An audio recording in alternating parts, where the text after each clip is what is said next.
Diana, muchísimas gracias. Y propusiste un tema que nos parece importantísimo, estas agresiones contra mujeres defensoras. Y bueno, pues a propósito, también ya nos estarás platicando, pensamos mucho en ti, en este informe que presentan estas 23 organizaciones de la sociedad civil, ¿no? Y que cuestionan, ¿avanza o no el respeto a los derechos humanos en Oaxaca y el número de feminicidios que han presentado y de violaciones y también de derechos humanos y de desapariciones nos parece realmente pues alto y un dato, pero no solo un dato, sino lo que se está viviendo en Oaxaca en ese sentido? ¿Qué nos puedes comentar sobre esto, Diana?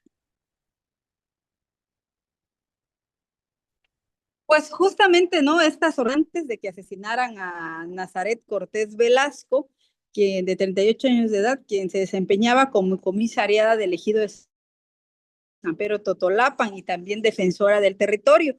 Y justo hacen esta perspectiva, este análisis de que las defensoras o la gente o los activistas pues están en riesgo, ¿no? En riesgo y que cada vez aumenta más las agresiones, la criminalización contra ellas, ¿no? Y creo que la agresión máxima que pueden sufrir pues, o vivir más bien en este caso es un homicidio, feminicidio, un ataque directo a su persona, ¿no? Como ocurrió con esta defensora del territorio, que además de ella, su hija también resultó ese día pues herida por las armas de fuego contra ella. Y creo que esto también viene a representar pues una urgencia, ¿no? Del Estado mexicano también y oaxaqueño, porque pues sabemos que está el acuerdo de Escazú, ¿no? Que brinda el acompañamiento justamente a personas defensoras o a las personas que defienden el territorio, el medio ambiente, y pareciera que aquí no se está cumpliendo, ¿no? Y eso lo hacen énfasis justamente estas asociaciones, estas agrupaciones, estas colectivas, donde están alertando de la situación que están enfrentando quienes defienden, quienes cuidan, quienes son guardianas y guardianes del territorio, ¿no? Muchísimas gracias, Diana. Pues veíamos este dato que se presentó, 287 casos de feminicidio, ¿no? Desde que entró Salomón Jara, pero en específico quisiera que nos podamos concentrar en este, pues, feminicidio también que está viviendo Nazaret Cortés Velasco. Y si nos puedes decir cuál es la línea de investigación que se está siguiendo en torno a este feminicidio. Pues mira, hasta ahorita lo que se tiene o lo que han dicho también defensora, lo que han visto también representantes agrarias, es que justamente se investigue con perspectiva de feminicidio y también intercultural o cultural, ¿no? Porque finalmente ella defendía un territorio agrario, un territorio que también estaba en disputa porque ahí se pretendía o se pretende construir el Centro Integral de Residuos Sólidos Urbanos, pero a la par también San Pedro Totolapan tiene una agencia municipal que es San José de Gracia, donde hay una minera, ¿no? Entonces, también sabemos que ahí hay recursos de por medio, hay sindicatos. Entonces, creo que Nazaret tenía un cargo, una representación, no nada más socialmente, ni ejidalmente, sino también comunitariamente, ¿no? Entonces, quizá fueron muchos intereses que ella vivió en esta situación, pero hasta el momento pues sigue impune y la investigación, ya lo dijo la fiscalía, se está haciendo con esta perspectiva de género, pero pues hace falta saber justamente cuál va a ser esa línea de investigación, porque no se ha dado a conocer todavía. Muchísimas gracias. Y bueno, la forma que nos puedes es brutal, ¿no? Lo que hemos podido leer y podido, pues, conocer, la forma en que es asesinada es brutal. ¿Nos puedes compartir eso, querida Diana? Sabemos que a veces volvemos a victimizar, ¿no? Pues, a este tipo de personas que han sido brutalmente agredidas y en este caso asesinadas, pero sí es muy importante decirle a la audiencia qué es lo que ocurrió y cómo transcurrió este brutal asesinato. Bueno, pues esto ocurrió el justamente 13, ¿no?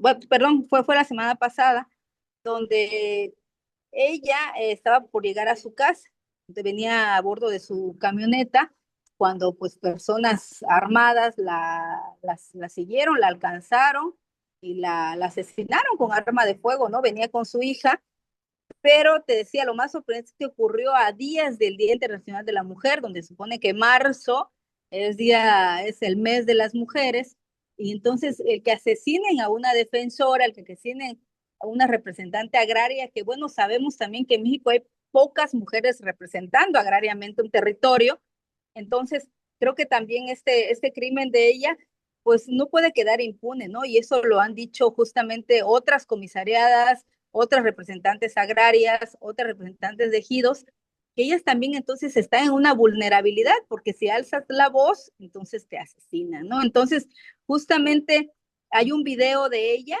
que el 9 de marzo se dio a conocer, donde ella mostraba, ¿no? La instalación de cámaras trampa para monitorear la fauna silvestre de la zona donde vivía, o sea, sin saber que, digamos, 11 días después iba a ser asesinada, ¿no? Entonces, creo que también esta situación pone en evidencia que Nazaret estaba vulnerable ante lo que ella defendía también, ¿no? Y como lo dices tú, no se trata de revictimizarla, pero pues ella venía con su hija cuando fue atacada a balazos, ¿no? Y justamente la hija también recibió estos impactos, que fue atendida en un hospital, pero creo que ella no merecía morir de esta manera, ¿no? Sí, sí, totalmente de acuerdo. Diana, dos cuestiones que quisiera preguntarte, ¿no? ¿Cuál es el mensaje? Ya tú ya lo estabas diciendo, pero si lo podemos sintetizar, ¿cuál es el mensaje que se está mandando a las defensoras agrarias y de los recursos y del territorio en este país, justo asesinando a Nazaret en marzo, como tú estabas diciendo? ¿Cuál sería el mensaje que se estaría mandando? Eso por un lado. Y lo otro, ¿no? Lo otro, uno de los elementos que tú mencionas, aquí mencionas varios, ¿no? La parte agraria, la minera, pero en concreto, ella siendo pues una persona con un cargo en términos agrarios, también, ¿qué mensajes estaría mandando en este sentido? Pues el mensaje es de que no nos quieren a las mujeres en estos puestos, ¿no? Que hay mucha vulnerabilidad, que ser mujer es un riesgo para vivir ahí en Oaxaca, ¿no? O sea, que cualquiera te puede llegar y te mata porque hay impunidad, ¿no? Entonces creo que también esa es la lectura que nos dan, ¿no? Oye, cuidado, porque si te metes te puede ocurrir lo mismo que le ocurrió a Nazaret, ¿no? Entonces, eso justamente es lo que alertaban en un comunicado, pues representantes agrarias, mujeres que decían, si de por sí no somos muchas, o muy pocas mujeres queremos, además de que las mujeres sabemos que tenemos muchos roles. O sea, Nazaret era mamá, era hija, era cuidadora también, quizás de su mamá, de su papá, no lo sé, pero también era defensora del territorio y además tenía una representación agraria, o sea, ella sabía tomar decisiones para una situación en torno a su territorio. Entonces, creo que se enfrentó a muchos roles, muchos retos, y no se trata de que era una valiente, ¿no? Sino, o sea, lo sabemos que de por sí era una valiente, pero no merecía ser asesinada por estar haciendo o cumpliendo una labor que se le encomendó, que era una representación agraria y defensora del territorio, ¿no? Sí, sí, totalmente. Esto que dices es fuertísimo, ¿no? O sea, además de todo esto, pues es mamá, era mamá, hija y pues cuidadora del territorio y pues este es el mensaje, su asesinato y la acción que se está haciendo, ¿no? No meterse. Y justo en este sentido, lo que tú estás comentando, si lo pudiéramos tejer con este informe que presentaron estas organizaciones, y una de las cuestiones que estamos también aquí documentando, que de estos 287 casos, ¿no? De feminicidios que han sido registrados desde que entró Salomón Jara, pues la inmensa mayoría, la mayor parte de ellos han ocurrido en la región del Istmo de Tehuantepec y también en la región de Valles Centrales y Costa. ¿Por qué? ¿Por qué están ocurriendo estos feminicidios o por qué se concentran ahí, Diana? Bueno, están ocurriendo porque justamente, este, pues no, está la impunidad, ¿no? O sea, continúan asesinándonos así libremente, como si fuéramos cualquier cosa, o sea, como que si la mujer no tuviera el valor, a pesar de que la presidencia recientemente publicó que las cartillas de derechos de las mujeres se han traducido a no sé cuántas lenguas indígenas, que la cartilla está llegando a las mujeres, sí, pero hasta el día de hoy yo he platicado con mujeres que no saben que tienen derechos, o sea, las mujeres que viven en refugios, que huyeron de la violencia, es que no sabía que tenía derechos. Entonces estamos enfrentándonos a Sí. una situación de vulnerabilidad bastante fuerte y justamente viene unado a este reporte que hace estas colectivas, que hace este recuento hemerográfico, donde pareciera que te matan y no vales nada. ¿Por qué? Porque no se investiga, hay total impunidad o son algunos casos solamente, como lo decía hace rato en otra entrevista, ¿no? Quizá la Fiscalía de Oaxaca también ya está rebasada en torno a estos índices de violencia que se está viviendo en la entidad, ¿no? Sí, sí, sí. Diana, hay otra cuestión que queremos aquí sumarle, que son las agresiones que ha habido. Hablamos de los feminicidios, pero también de decenas de actos de agresión. A mí me llama la atención, ¿no? 70 actos de agresión de diversos tipos, pero un dato que da también aquí el informe y que queremos también aquí pedir tu opinión y el análisis, el 50% de estas agresiones que van de diversos tipos ocurren, ¿no? O se vinculan directamente con el corredor interoceánico.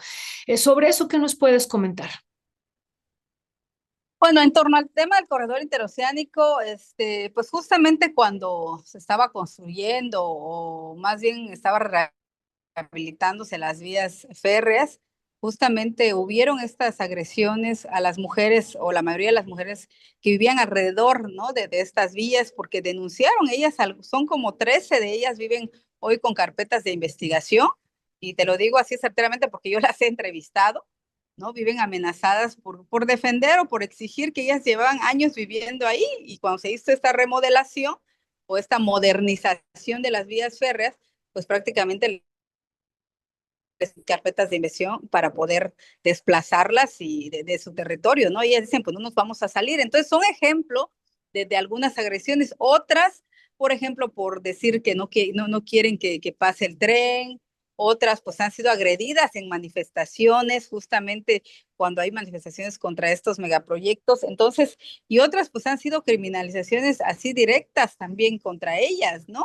Contra las que defienden su territorio. Sí es altamente y esto viene a decir que justamente los megaproyectos pues buscan estos espacios comunitarios para establecerse, ¿no? Buscan estos rincones para venir o a descomponer, o no sé cómo de llamarle, quitar esa paz social que se vive en las comunidades, ¿no? Porque anteriormente no se veían tantos crímenes en Oaxaca o no se veían tantos crímenes en las comunidades o tantos feminicidios, ¿no?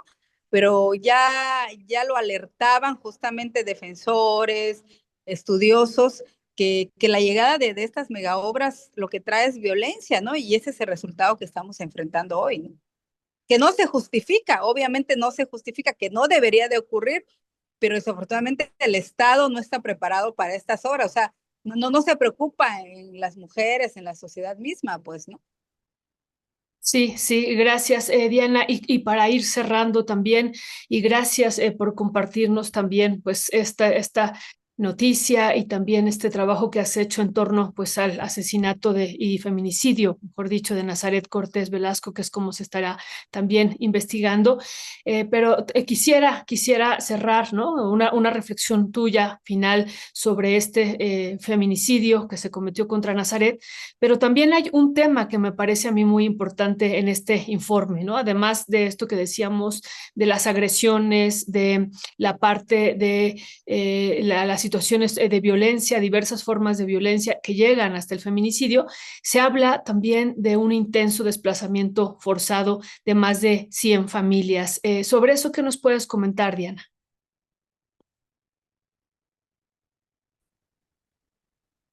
Desplazamiento forzado es una realidad también en Oaxaca. Recientemente hubo una ley que se publicó desde el Congreso que se iba a castigar con cárcel, ¿no? A quien ejerciera o a quien se ejerciera este tipo de violencias para el desplazamiento de personas.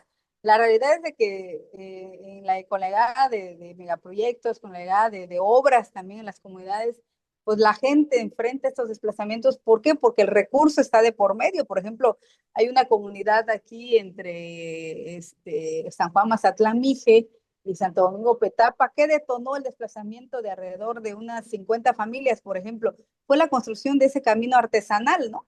¿Quién iba a quién se le iba a distribuir el dinero? ¿Quién iba a administrar ese recurso para eso? Eso detonó. Entonces, creo que también la implementación de estas obras, megaproyectos, sin ese tacto, sin ese estudio, sin el análisis de acercarse y previo. Obviamente a las comunidades detona todo esto, sino que llegan, imponen, construyen, y bueno, las consecuencias pues es este desplazamiento o las matanzas o las violencias que puedan generarse o la criminalización, ¿no? Porque también luego empiezan a decir, este líder se opone, conózcanlo, y empiezan esas cadenas de criminalización también en torno a estas mega obras, ¿no? Así es, Diana. Pues Diana, te agradecemos muchísimo el trabajo que haces todos los días, en verdad, muchísimas gracias. Y pues hoy no pudo entrar Yasnaya Aguilar, le mandamos un fuerte abrazo, ya estaremos. Sí, la extrañamos. A veces entra ella o entra yo, pero ahí estamos. Sí, sí, sí, muchísimas gracias a ambas, Diana, y gracias también por este tema que nos parece muy importante, no dejarlo, lo hemos visto en algunos otros medios de comunicación, pero nos parece muy importante pues darle seguimiento también en este espacio de Rompeviento TV y te agradecemos muchísimo, Diana, que lo hayas traído aquí, lo hayas puesto en el centro. Fuerte abrazo, Diana, y seguimos en comunicación para la siguiente semana. Claro que sí, estimada Violeta, un fuerte abrazo a ti, a nuestras audiencias, y ojalá la próxima semana estemos ambas. Y un saludo para Jazz, para Ernesto también y toda la producción. Gracias. Muchísimas gracias a ti, querida. Gracias por todo. Pues acabamos de escuchar a Diana frente a teniendo un análisis y posicionamiento frente a este brutal feminicidio de Nazaret Cortés Velasco.